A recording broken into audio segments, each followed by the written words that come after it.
అంటే ఏం చెప్పింది? ఇప్పుడు మీరు ఆల్మోస్ట్ 1,04,000 ఇచ్చారు, 38 తులాలు బంగారం అంటున్నారు.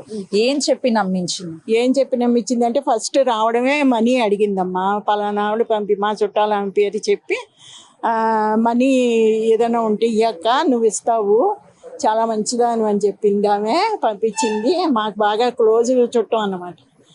అంటే నా దగ్గర ఏం మనీ నేను అంత పెట్టుకోనమ్మా, నేను ఎంత కావాలో అంతే 2,000 3,000 పెట్టుకుంటా, అంతేగాని ఇలాగా పెట్టుకోను ఎక్కువ అనేసాను. అంటేని సరే మీ దగ్గర ఏది ఉంటే అది ఇవ్వండి అక్క. టెన్షన్ పడిపోతుంది అనమాట. నాకు రియల్ ఎస్టేట్ బిజినెస్లో తక్కువ అయ్యింది, మీరు ఎలాగైనా ఇచ్చారంటే మీకు 1 వారం లోపల మీకు మళ్ళా రిటర్న్ ఇచ్చేస్తాను. 1 year అయింది నిన్నటికి, 25th ఏప్రిల్ 2025లో తీసుకుంది. ఇప్పటికి నిన్నటికి ఒక 1 year అయింది. 1 year ఇలా చెప్తూనే ఉంది, ఈ డేట్లు ఇస్తాను ఆ డేట్లు ఇస్తాను రిటర్న్. నాకు తెలుసున్న వాళ్ళ దగ్గర కూడా తీసుకుని ఇమ్మంది. వాళ్ళకి